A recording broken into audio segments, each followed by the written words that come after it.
Hey everybody, welcome to another episode of Eyes On.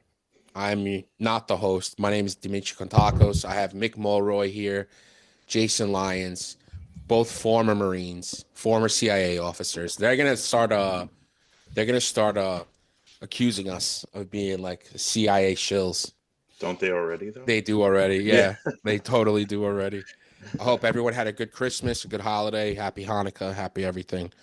Um, A lot going on. I feel it almost seems like the big news kind of slows down during the like the Christmas and stuff. Uh, but we do have some stuff popping off. The first thing that like caught the attention of everybody was the new Chinese quote unquote sixth generation fighter that took like a test flight. I think it's called the J-36, or that might be the NATO designation. Uh, yeah, people are freaking out. It looks like a Dorito. I mean, it looks pretty advanced in terms of, sixth gen fighters. Uh, what do you got, Jason? You've been tracking this a bit. Yeah. So first, I'm going to start off by saying, Alex Hollings, if you're out there, you should be the one doing this, Yeah. and hopefully we'll get him on here soon to talk about it. He's the resident expert. But so I think the first thing from everything that I'm hearing and reading is that term sixth generation. That's actually something that we came up with, if I'm not mistaken, with the fifth generation. I think Boeing or someone first coined the term as a means of tracking how far ahead or behind we are with near peer aircraft or technology. So, given that, I know there are certain parameters. I don't know what they all are, but one of the things that determines whether or not it's sixth generation, as far as we're concerned, is its interaction with AI, autonomous aircraft, UAS drones. Can it control like support aircraft, unmanned support aircraft, things like that? Whether it can or not, I don't think we know right now. But I know that it has caused our defense industry and our military to pause and say, what the hell? Because not that it came out of nowhere. I'm sure we had a hint that it was out there, but it this maiden flight. Also, there was another aircraft. I believe it was the J-35. I think. Do you have that in your notes? There was a second aircraft that they. I know they Um, coined one, the J-36. okay. Uh, the second one I wasn't really paying attention to because I'm useless, but uh Yeah, it's no big. I mean, it's not a oh big deal. yeah, I so did. their J-35 is the one that's I think that's coming out or soon should be coming out. It's Okay. basically like they have the first flight was the first time it went into production was September of 2023. So that one's been about for almost over a year and stuff that they've added to like their fleet essentially. Hmm. It's their second one with the J-20, which was like when that one came out, people were freaking out. But I mean, for the little, I'm not an expert, of course. We need Alex Hollings on because he lives, breathes, and eats this stuff. Um, the big problem with the J-20, which I'm sure they haven't figured out for the new ones, is the engines. Like the Hmm. engines are old copies of MiG and Sukhoi engines that are not stealth at all. Yeah. Like that really is causes a problem for them. Yeah. Uh, so in terms of like, and it looks like the NGAD concept. That's the American NGAD, which is a next generation air defense fight Hmm. program, which works manned and then like it has unmanned like wingmen. So I think people are freaking out, but at the same time, like we've had three demonstrators already do test flights. There was some talk about maybe it not being in the defense budget in terms of continuing to develop it and stuff like that. Obviously, that may or may change with the new administration and the new secretary, chief of the Air Force. Like, so we'll see what happens. More, I mean, this was pretty. People were freaking out about it. I mean, and Twitter was kind of going wild about it because it looks pretty advanced, but who knows really? Yeah. I mean, it's ugly. That thing. I Yeah. think yeah, it's pretty big, good size. It has no tailplane. It's tailless. It looks just like, what are they calling it? The flying Dorito, Yeah, because that's literally what it looks like. A lot of control surfaces, tailplane or control surfaces on the wings, I guess, to make up for the lack of a tailplane. And then I saw someone noted that it has two intakes on the bottom and one on the top, which could, I doubt it, but could, I suppose, indicate like some sort of a ramjet, scramjet sort of thing. I doubt it, but but it's interesting. It's very interesting, and it's loud as hell. Like I was listening to the watching and listening to the video, and it's loud. So I mean, not that that really matters, but it would be interesting to see what comes of this thing. So, Mick, did you have something? I'm sorry. Yeah, no, I was going to say we could probably have a whole episode with some experts on not just this, this potential sixth generation aircraft from China, but the whole U.S. offset strategy of how we try to leap ahead of our competitors. Whether it's nuclear or GPS, and what's the next one? Where the future of aircraft are going, right? Is any of them going to be manned? How we're going to transition to that? How much of a role will AI play? What will be the human component in it? Mm-hmm. I mean, there's a lot to discuss on this. If people are interested, perhaps we bring in somebody who really does specialize on not just the current, but where we're going. And then, of course, there's a whole issue of China stealing everything, right? Yep. Yeah. Whether it's military technology, commercial side, what are we going to do about that? Because it's clear that they don't want to be just competitors. They want to steal our stuff. Mm-hmm. So I guess somebody could say that's part of competition. But if it is, then maybe we should be doing it too, right? Yeah. Exactly. And I don't think we are, especially on the commercial side. So I don't know. We could have a broader discussion on all that if folks are interested.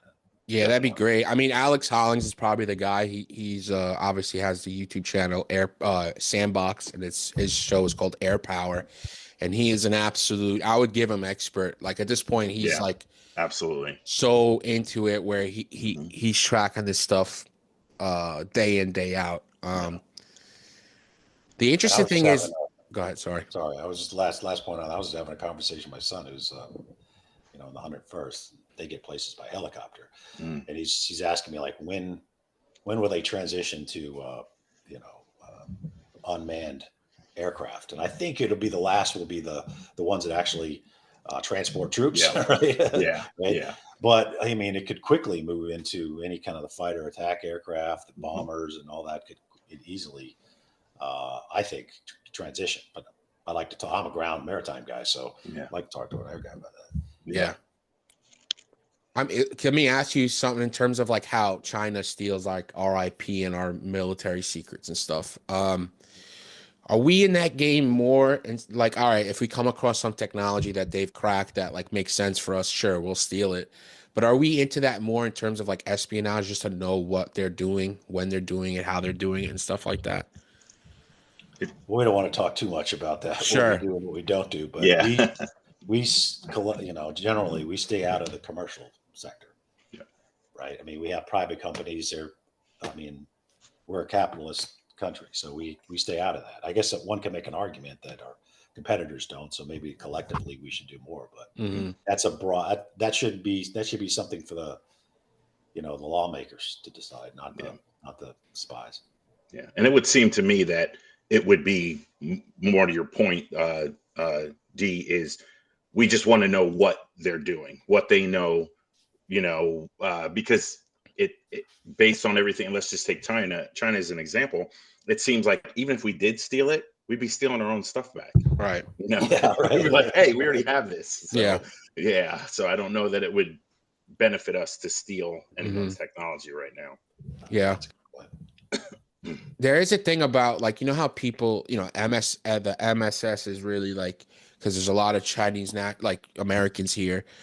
We can kind of reverse that on them, I feel like, right? Like we have people that feel like more Americans than they do feel Chinese. And like we can use those people as spies and stuff like that. Like I know there's obviously a threat on the other side of them, like giving secrets up, and we see people get arrested all the time. But I feel like we could probably steal a good amount of shit from them information wise, using our Chinese citizens against them. And whether it's first or second gen, like more Americanized Chinese citizens. I know you guys can't say anything, but like that's got to be the move. I mean, what are we doing? There's a reason why we're a melting pot, and we should use it to our advantage in terms of intelligence. Absolutely. And there's groups that specialize in the double agent type scenarios, right? They're tricky, very tricky. But yes, I mean, they think that we're vulnerable because they can use, ethnically, in this case, Chinese, but of course, that's any country thinks they can do this with their own. But we are a melting pot, so you can hear you're an American, right? It's one of the few Right. countries that you can come here, and even if you just got here and you're, uh, you know, you're American if you want to be an American, right? And you do the legal stuff to get there. So I think, yeah, to your point, it could easily backfire on them. They usually don't do it. I don't think, at least in my experience, and this is generality, for ideology. They do it because there's some kind of threat against their families that stay in these countries, right? So it's a coercion type situation, not because they get here and don't like America and want to like support the Chinese Communist Party. It's more like they have all their family members that will get a lot of grief if they don't participate. Absolutely. All right, next thing cooking. Russia shot down an Azerbaijan commercial flight a couple days ago. One thing I wanted to point out, like on Twitter when it was going down, like a lot of Russian trolls were talking about how it was a bird strike. It was like pretty strong birds, Mick, you were talking about how Putin didn't admit it, but he apologized for it, which is like it's an interesting hedge. Yeah, that's what's being reported this morning. But I think, from the U.S. perspective, we have, our satellites, our DSP satellites. They have the capability, I think it's through infrared, to see, when missiles are launched, right? The difference in the heat signature between the background of the Earth and traveling through, the air, etc. I think we already know that this was I think we knew relatively soon after it happened that this was a surface to air missile. I guess it looks more like a proximity missile where it detonates close to the aircraft. We probably already knew that. And then, of course, all the pictures come out and you can see the shrapnel. You can see it going in and not out. So it wasn't an explosion that was on board. I mean, it's pretty clear that the Russians did this, and they've done it before in 2014 over Ukraine. I think the biggest problem for the rest of the world should be, one, why are they approving aircraft to fly into an active combat zone when they're shooting down drones at the same time?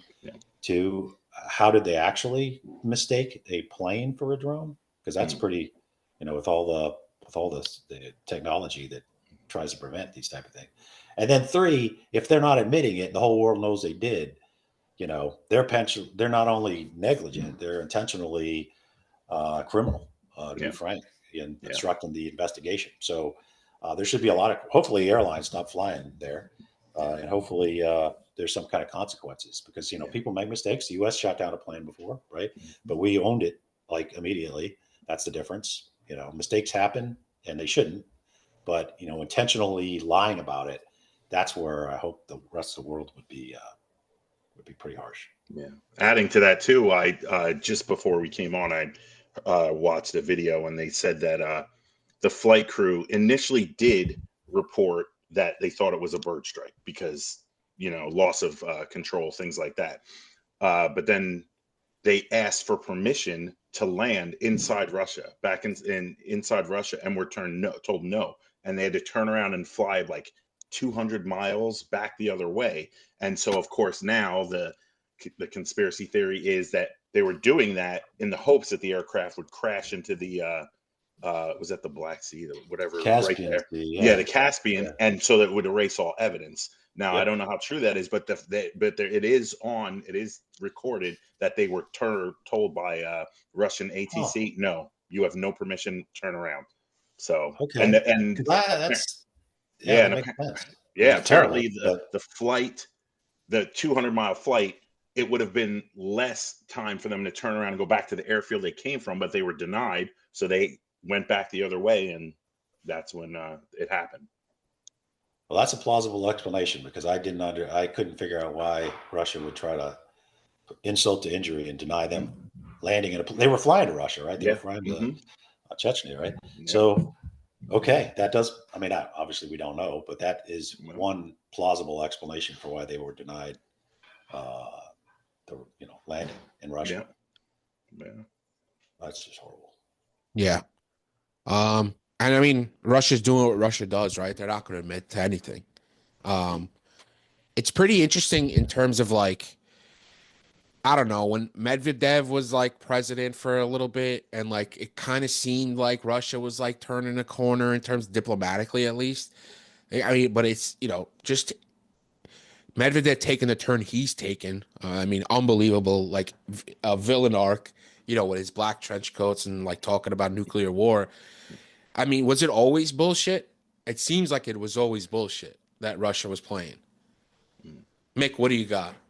What do you mean? Well, you mean like you Well, like, overestimated their strength, or just talking smack I mean, obviously all overestimating the this. time? I mean, Yeah, we've always overestimated. Look at the Soviet Union and its yeah, collapse, right? I don't think any analysts, and I was an analyst, and God bless them, they do great work. They do great work all the time. But I don't think any analyst ever is penalized for overestimating enemies, Yeah. right? Whether it's Chinese or Russia, yeah, they obviously could be severely criticized if they underestimate an enemy, and it proves to be not the case, right? So I think we overestimate them all the time. I think this proved. I mean, think about if I'm in Montana, right? So if not to pick on Canadians, but if if we would have wanted to invade Canada and we would have bragged about it for months, and then we would have got 30 miles into Canada and basically collapsed, couldn't feed our troops, ran out of food, had to go to our allies to send tens of thousands of their troops to get slaughtered, losing 1,000 casualties a day. I mean, like this would be considered an absolute catastrophic failure by the United States, showing the whole world that we were a paper tiger. And that's what happened to Russia. yeah, They're at over 700,000 casualties, I believe, right now. I mean, it's Mhm. insane. The idea that and it's billions, hundreds of billions of dollars in lost revenue to they are a very weak paper tiger who, whenever they, I think, are exposed for their lack of military capability, they just start talking about nuclear weapons, Mhm. right? It's all they have. I guess that's one I guess problem. I guess you could put it that way, with the U.S. being so much ahead, most of our competitors, is that they look at us and say, we're not going to beat them on the conventional battlefield. Yeah. right. Hey guys, it's Jack. I just wanted to talk to you today about a way that you can help support the podcast if you're not already. To support the channel is to become a Patreon member. So we have Patreon memberships that start at just $5 a month. And when you sign up, you get access to all of our episodes ad free. That's the big bonus for that. I mean, we also do some Patreon bonus episodes for our subscribers. But this is the biggest and best way that you can support the Team House channel and podcast if you'd like to. And we really appreciate that. So go and check us out at patreon.com/the Team House. So we're either going to get nukes, or we're going to just use terrorist type tactics. There's nothing in the in the specter of modern conventional warfare that they can compete with. Yeah.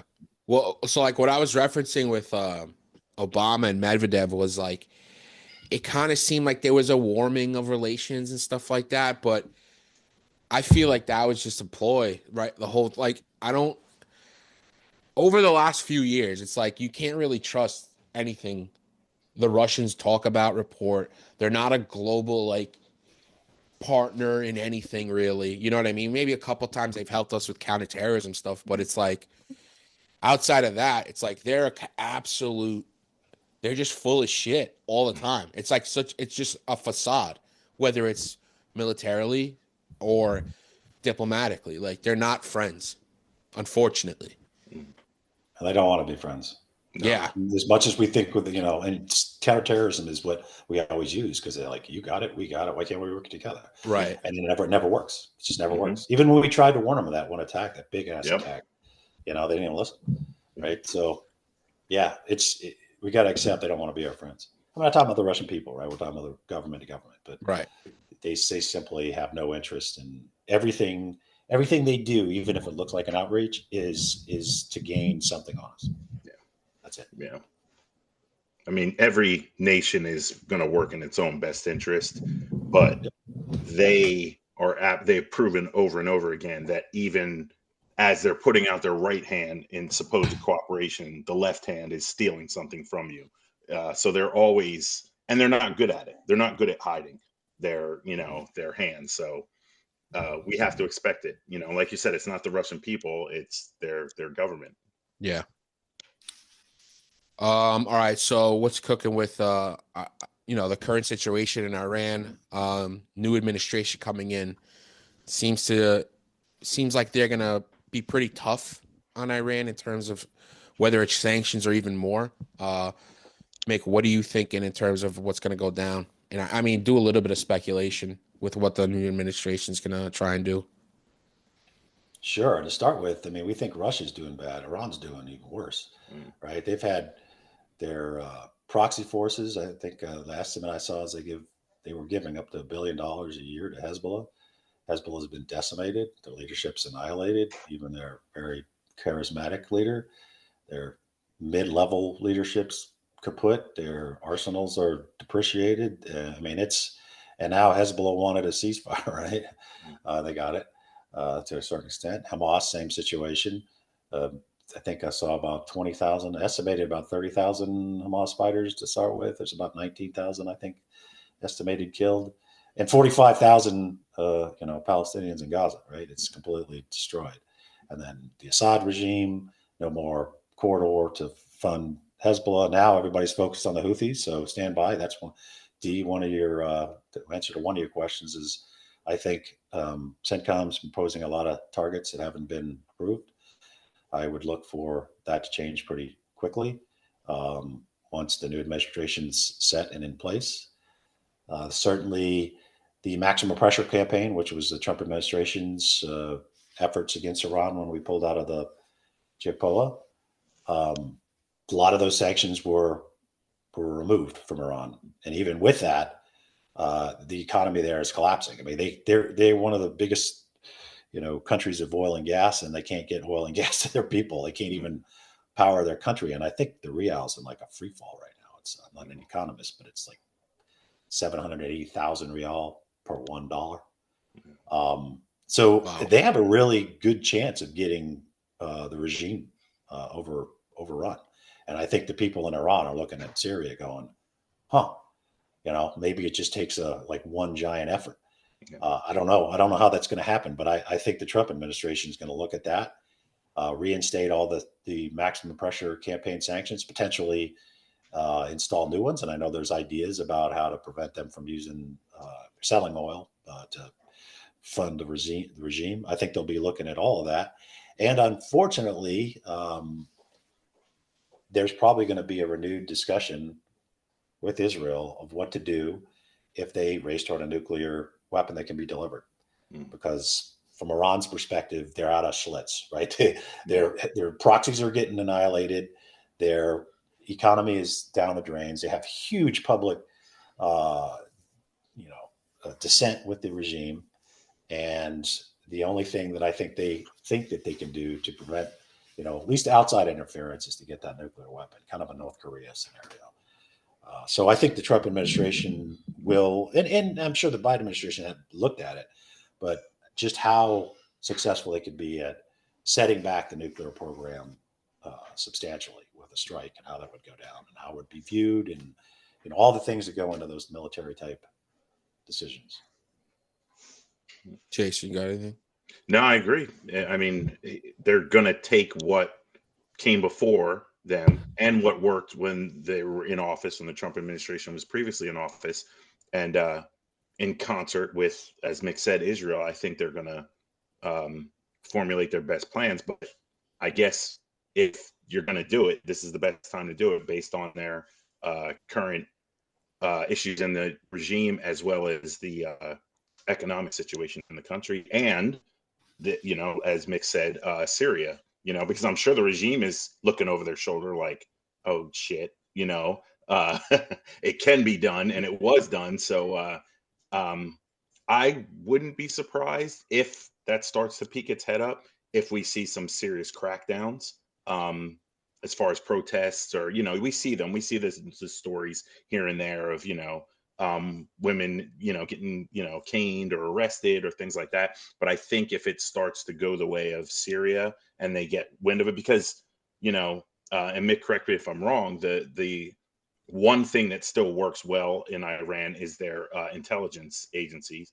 So I think if they get wind of it, we'll see some serious crackdowns. Oh yeah. Yeah, the incoming administration has its full plate. They do, and I mean that's one thing regimes seem to be good at is protecting the regime, right? They have a very substantial internal security apparatus. They have a whole section of the IRGC that's basically home rule, which is designed to prevent both an invasion, it's kind of segmented, but also the population uprising is huge. They call it besiege, I think. And this ties into our earlier conversation when it comes to nuclear. Is one of the biggest issues we're going to be looking at is what do we have to do to be able to successfully target nuclear facilities? Because it's huge mitigation of air and missile defense. It's putting a lot of pilots at risk, a lot. Very slow moving aircraft at risk. So it's more than just flying over there and dropping munitions. And of course, it's specific kind of munitions that are very difficult to make. And as far as I know, we are the ones that have it. So not Israel. So it's there's a lot that goes into that kind of ties together our first part of this conversation. Like if you had unmanned, stealth bombers and fighters, it would still be a big decision, of course, because you're using lethal force, but it would be a different conversation, I can tell you. Does Israel act unilaterally at some point? Do you think is that in the cards? I think it's plausible. Yeah, I know I'm not unusual for policy folks that have talked about this with Israelis. They basically make it clear to us, which might be their intention, that they will go alone. Yeah, they'd love for us to be part of it, but they're not going to wait if they feel like there's a nuclear deliverable weapon about to be, completed. That they would love to have the U.S. It would be a much more difficult task if it was just Israelis, but the Israelis make it clear that they would still attempt it. Yeah. Yeah. I mean, definitely going to be something interesting to watch over the next couple of years. Ukraine, we got North Korean reports of like human waves, North Korean casualties, supposedly a North Korean POW.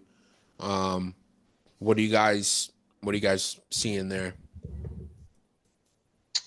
I know one of the things I'm seeing is there's videos making the rounds of North Koreans and Ukrainians, who are saying that they're witnessing North Koreans using the tactic of human bait against drones. Send out. It's kind of, and Mick, you probably remember this in the Marine Corps. In some of the manuals, they have, at least when I was in, they had a thing where it's like, if you want to detect whether there's chemical agents in the area, line the squad up, take the private PFC and be like, take off your mask. If he starts flopping, well, it's there. So basically it's like same thing. Send somebody out, to tool around in a field. Drone starts chasing him. Well, we do our best to shoot it down. If not, well, sorry, buddy. So that seems to be a thing. And then I have seen videos about the human waves. Like there's just like, I think one Ukrainian soldier described it as old black and white movies he watched from the Korean War, where like somebody's like blowing a bugle and they just get online and wave after wave after wave, and they just get decimated because they don't know anything else. Yeah, it's unbelievable. It's unbelievable that they would need these folks. It just shows you how desperate they are, and that North Korea would just sign up their troops to be just purely fodder. Yeah, just purely fodder, right? So I think right now we have 4.3 billion left in approved security assistance to Ukraine, and I think they just announced today 1.82 billion that's going. So I think the Biden administration is trying to get everything out the door before January 20th. Obviously, when President Trump takes over and his team takes over, I think that people might be jumping to the wrong conclusions necessarily about what's going to happen under second Trump administration. If you listen to Mike Waltz, who's a very serious national security expert and is obviously the incoming national security advisor.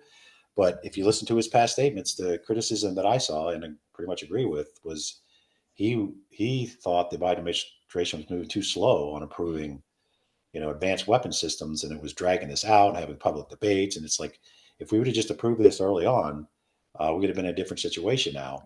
And it's almost like we were supporting them just so they didn't lose, but not really that they had an opportunity to be successful. Yeah. So if that line of thought is prevalent in the White House, which seems like it would be if you pick him as a national security advisor, it might be that President Trump looks at this as, okay, we'll throw some ideas on the table, but if Russia doesn't accept it, then maybe we'll go more in with supporting Ukraine. Like he will be the president that wins or loses this. Yeah. Right. Ultimately, he's the American president. We're the leaders of the free world. We're in NATO. If we don't win this, we lose it. Yeah. Okay. Because the Ukrainians are fighting. Like they're doing everything they can. Like nobody, pro-Ukraine or not pro-Ukraine, if you look at what they're doing everything they can to save their country. I mean, you got old men showing up on in the front lines begging to replace a young guy because they know an entire generation of Ukrainians are going to be gone. Like they're not going to have, Ukrainians. So can't criticize them at all. It really comes down to the support. So if President Trump's administration goes all in, this could be, it could change. And maybe I'm being, glass half fullish kind of, but I would just caution people who think they know what's going to happen with the second Trump administration. Yeah. I think there's going to be Rubio go ahead. too. Last point. It's not just the please. national security advisor, but Senator Rubio, likely the next Secretary of State. He has a very, I think, traditional view of U.S. national security priorities and policies. Yeah, what's interesting to me is it's like the number sounds big, but it's not cash. It's not like we're sending in pallets of cash. It's equipment that we were going to decommission anyway. And we're manufacturing. Right, exactly. And there are no American boots on the ground. It's not like we're losing guys. You know what I mean? So like in terms of like, I know this is a war and it's people are dying, but in terms of like U.S. strategic policy, like the ROI is there. We're bleeding Russia. And like, sure, everyone could say, yeah, this has happened in history before where they've lost a ton of guys. They eventually win. Times are different. You know what I mean? Putin can't mobilize St. Petersburg, Moscow. Like he cares about staying in power. He doesn't want, he can only push the Russian people to a certain point before they actually come out and overthrow him or cause major problems at home. So yeah, I don't get, and it's not like the $60 billion is coming in our pockets. Like we're all going to get a check in America. You know what I mean? Or we're going to get health insurance. It's not going to happen. So it's like, let's look at it a little bit more pragmatically in terms of what we're getting for this equipment, support, all that. I don't know. That's my take. And if in the last year's budget for the DoD was $850 billion, and we've spent $64 billion on Ukraine since February of 22, right? So it's a direct correlation to it's in our own interest. They've essentially decimated the Russian military. So our strength is relative to their strength and China's strength. So it is in our own interest, even if we didn't have any moral or ethical issues of supporting a democracy. Just take that out. It's in our own interest. Russia still would be doing it for us 100%, right? Like think of Vietnam, right? So like this isn't that complicated. So people would make this into we'd be giving money to people, hurricane relief. No, we wouldn't. This is part of our defense budget. If we want to have that debate, I mean, I know we don't talk about those kind of things here, but have the debate. But this is not either or. This could be part of the defense budget is depleting our enemies, right? Mm-hmm. Our adversaries have lost tens of thousands of tanks. Just go down the list. You can Google it yourself and just see just how. I mean, Ukraine destroyed their Black Sea fleet, and Ukraine doesn't have a navy, right? Yeah. And it's a lot of the stuff we're delivering, and we're gaining all the knowledge of this, new form of drone warfare that we would have to be doing in action, but we're learning it through our allies, which are the Ukrainians. Yeah. I'm worried about what a peace deal looks like and if the Ukrainians take it. Because, like, freezing the lines, I mean, is Ukraine really going to take that? I mean, I know that's a bigger conversation, but Well, my understanding from the Kellogg proposal, I think we're calling it that, General Kellogg, who's the incoming special envoy, is that they would be frozen, but it doesn't mean that Ukraine has conceded the territory they've lost. It just means they'll stop fighting, and they'll seek to do that through diplomatic means, which I understand is very difficult to get back. But it would stop the fighting, right? And then there'd be some kind of it would be, I think, in many ways, Ukraine's interest, because they can build back up their capacity. We would be funding them, but not to the same levels because they wouldn't be in active combat. And we could get them to a point where they're just so militarily substantial that they would lose no more terrain. You see what I mean? So I'm not saying I'm bought into it, because I think ultimately it comes down to the Ukrainian people making that decision, not us. But there's benefits if you listen to the whole. And then if Russia, because Russia lies all the time, so as soon as they see they have an advantage, they'll break the treaty. So let's be upfront about that, or this ceasefire. Then part of the agreement can be, if you break the ceasefire, then we will fund to the maximum extent. Everything is on the table, all weapon systems we have except for nuclear, and they can be used anywhere in Russia. We can make these caveats, right? That would make this a lasting. And if it's the Ukrainian people's desire, I think we should support it. yeah. I mean, that's an interesting, it buys them time to, like, kind of stand themselves up and be able to, like, support, like, defend themselves without as much support from NATO or EU or us, right? That is an interesting point. That's all I got, guys. Anything else on your mind that's chapping your asses or anything? No. Not really. I think we covered it all, man. Yeah. Get that damn Alex Hollings on here so he can call us all liars and say you guys screwed that up completely. I'm gonna try and get Alex on for this week sometime, probably maybe 1st or 2nd of January or something. Maybe try and get him on to give us, like, the lowdown of the specifics about what's going on over there in China with the new fighter jets. I'll tell you one. Go ahead, so. Oh, just one point on that I had an interesting discussion when I was in the Pentagon, is what they call the post-heroic era. And when AI takes over with robotics, that the consequences of war for the most advanced society is changed considerably. Right. That's what they mean by post-heroic. Like, nobody, whether you're a soldier, a Marine, sailor, airman, putting yourself in direct harm's way, and the country itself has to make that determination. And it's a real decision. It's going to be a different situation when they're like, wow, we just lose a bunch of robots. And, the post-heroic part of what's coming, I think, is an interesting discussion, because it fits with the artificial intelligence and, unmanned terrestrial and aerial drones. We're headed toward it really quickly. Yeah. And there's going to be a gap between I guess it could be the third offset, right? There's going to be a gap where we're so far advanced that we could just go do whatever we want. Not that we will. But eventually, all these other countries are going to come up with some version of that, so it's consequential to us, right? So, something to consider. Yeah, that's kind of scary, dude. If you think about it, right? Because they kind of if you take the human element out of war, it's like, are people really looking at the consequences, right? Because, like, you're worried about losing your guys, right? But if it's just like, you know what? Click a button, send over the drones, wipe out this people, and it doesn't matter. Like, because we're not losing any guys. Yeah, and we're getting to a point where we can clear buildings with drones. Yeah.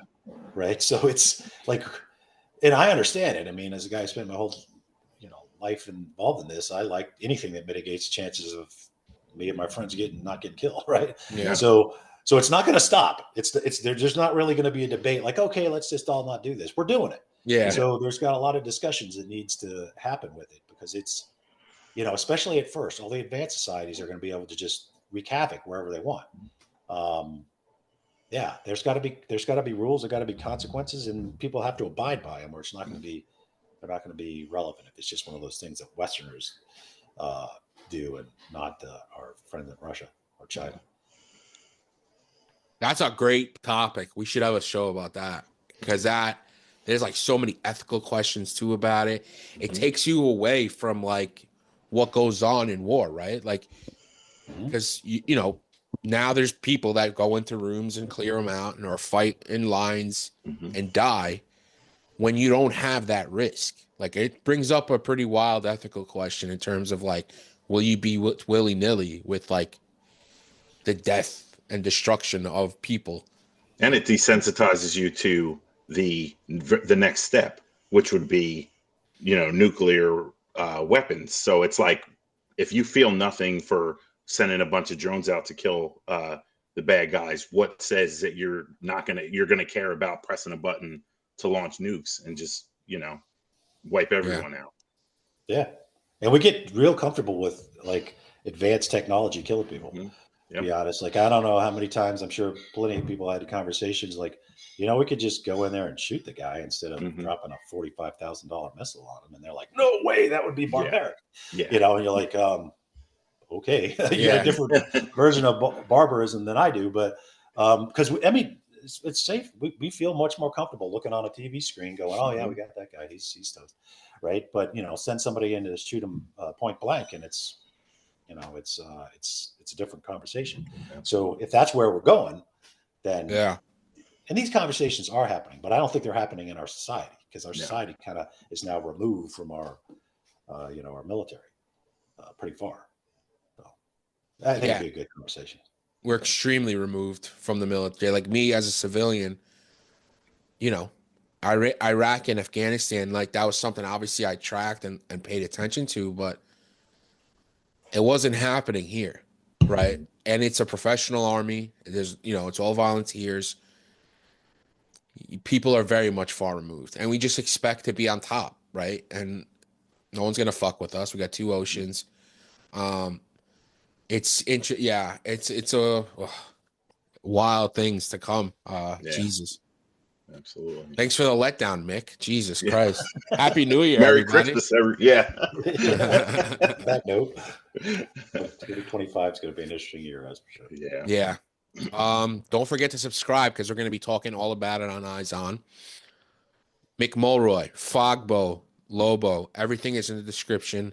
Cool new books coming out, right? You guys are almost wrapped up. I can't wait for that. So look out for that. Jason Lyons, all his links are in the description, LinkedIn, Blue Sky.